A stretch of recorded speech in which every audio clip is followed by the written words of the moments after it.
Yun talaga nyo, bali mag-start tayo dito sa may Robinson Luisita. So yung pinaka layo niya is 14 minutes, yung pinaka Greenview Cafe dito sa Bantog, Tarlac City. So liliko tayo dito guys, papunta dun sa may Greenview. So ayan, pwede nyo siyang Google Map. So 14 minutes kung may service kayo guys. Let's G!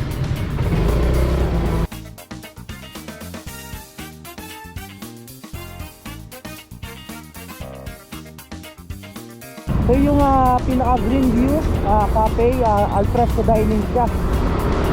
So open area. And then kita ko is mga kubo-kubo. Excited na rin ako nga matikman yung mga foods nila. Kapasok ng Luisita.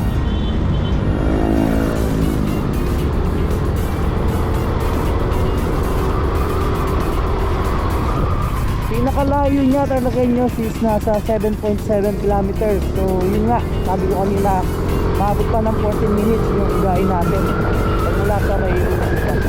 Ito na yung pinaka-landmark na pwede natin tandaan yung sa Luisita, papasok dito papuntang SCTEX. So diretsuhin lang natin hanggang dun sa way papunta sa SCTEX.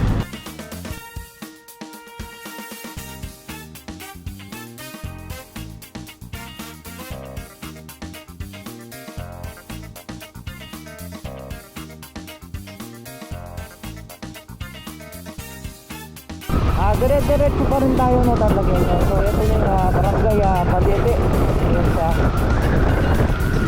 Diretso pa tayo hanggang papunta na SCTEX. So ito yung Central Carrera de Tarlac. So lagpasan pa rin natin yan no talaga. So dire-diretso pa rin tayo. Yun talaga nyo isa sa mga lalagpasan natin intersection. So ito yung papunta sa Central. Lagpas pa tayo dito guys hanggang mapuntahan natin yung may nagche-checkpoint sa may SCTEX. So yun yung papunta sa Central. So ibang way na to. Para mas madali guys, diretso lang tayo dito. Yun guys, no, bago kayo makapunta mismo sa pinaka SCTEX, so may makikita kayong checkpoint dito. Ang gagawin natin is kakaliwa tayo papunta sa Greenview Cafe. So kaliwa lang tayo dito papunta sa ayan, Barangay Bantog, Tarlac City.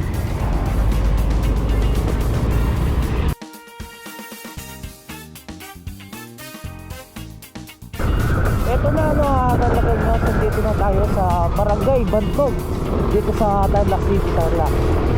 You know, pagtambayan doon.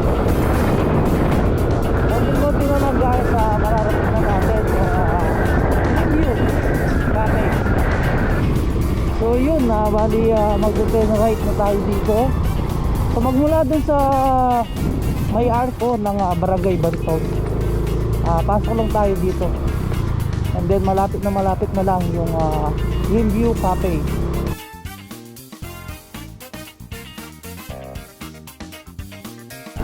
So isa pa sa pinaka landmark, ito nga Iglesia ni Cristo.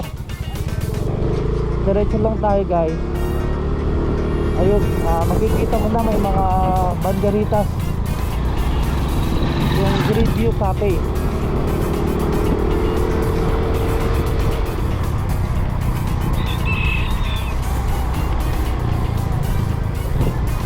Eto na, kahit medyo liblib itong Greenview Cafe, no, talaga no, napakarami na mga dumadayo rito para tikman yung mga pagkain nila. And then syempre yung mismong area.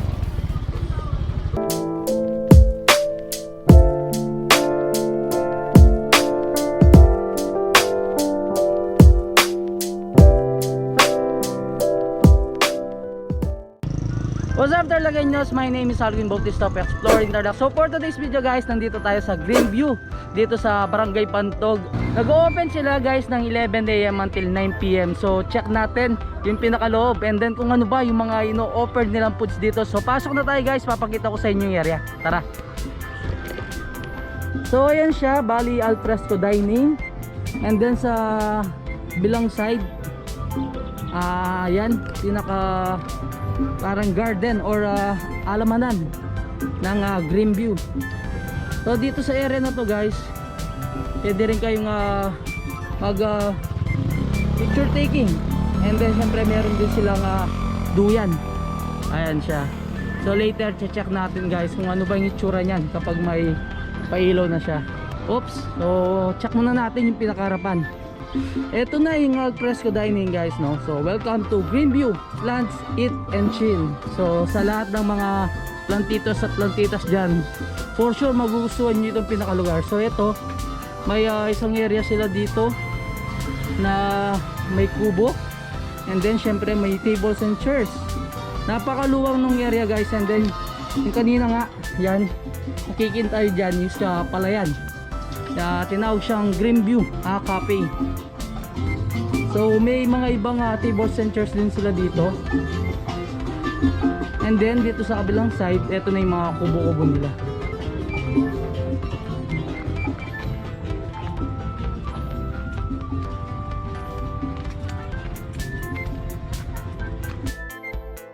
Meron din silang isang kubo dito, no, talaga yun.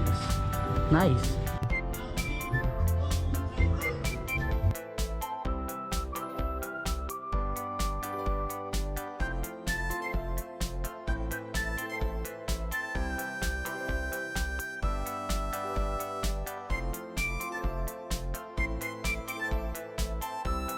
Yun talaga nyo, bali dito na nga tayo sa mismong loob ng Greenview Cafe. So kung gusto nyo ng province feels guys, no, so perfect place itong pinaka Greenview. Napakaganda ng view kanina, medyo maliwanag pa eh. Makikita mo talaga yung view dito, kulay green.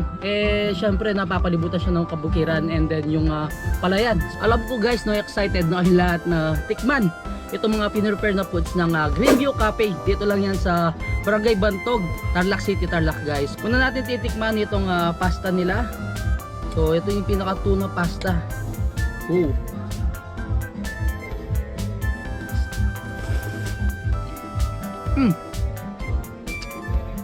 Guys, nung nag-crave kayo ng mga Italian foods, so perfect na perfect itong tuna pasta.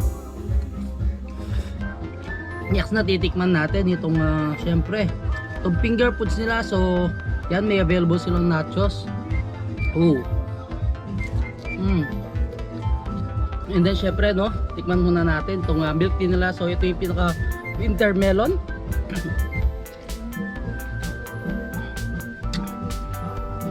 Budget meal. Tapos ganito ka ganda yung view. Nice. Fried siomai. Ooh. So dito ko na lang siya sausaw sa may toyo natin. Next na titikman natin yung pinaka pizza nila. Wow. So ito siya.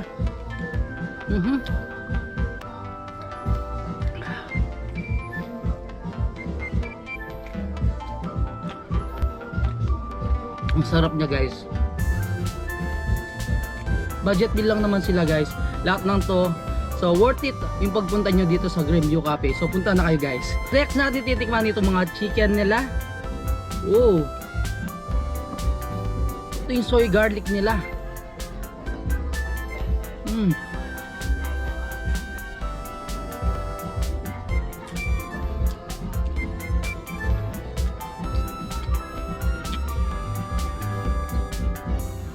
Nice. Natin titikman talaga yung itong buffalo wings. Nice.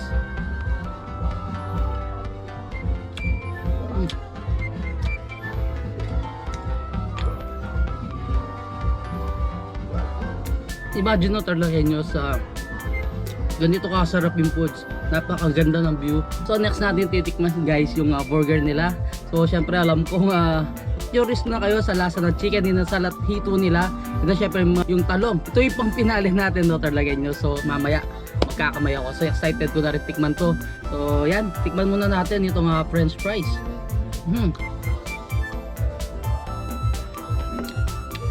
Plus burger.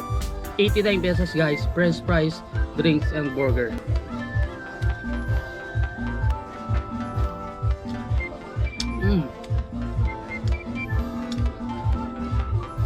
Actually guys, no, marami kayong pagpipilian sa pinaka-menu nila. Sabi nga kanina, kahit tayo ulit guys, budget meal. And then syempre yung lasa, quality, hindi tinipid. Inihaw na ito 79 pesos. Solo meal ng inasal 89 pesos. And then yung pinaka only rice niya is 109 pesos guys. Pinakatalong nila guys 20 pesos lang naman siya. Lagyan natin kalamansi. Oh, kalamansi, toyo, tapos sili, tapos sito guys. Wow.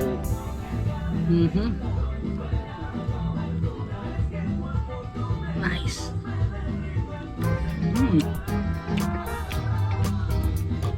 Alam niyo guys, no, ito yung masarap na kainin, tapos ganito yung makikita nyo dito sa Greenview Cafe.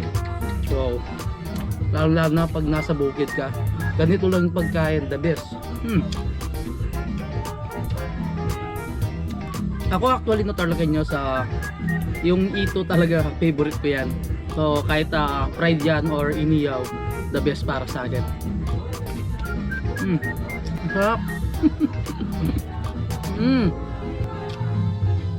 Muna natin tong chicken inasal.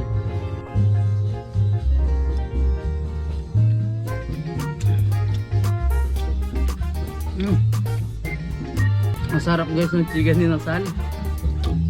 Napaka juicy ng pinaka chicken inasal nila guys.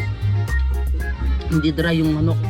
Tapos ang sarap ng pagka-marinated nila. Alam mo yung lasa yung pinaka aftertaste niya is medyo may konting alat, tapos sweetness, tapos lagyan mo ng sili. Look at this.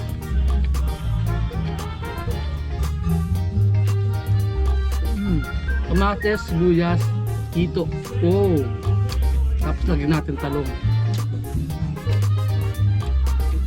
Ito guys, yung pinakatalong. Sibuyas,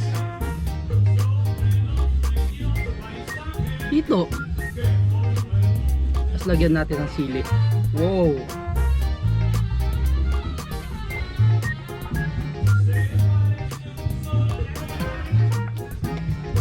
So last natin titikman yung churros. Wow, siyempre panghimagas guys.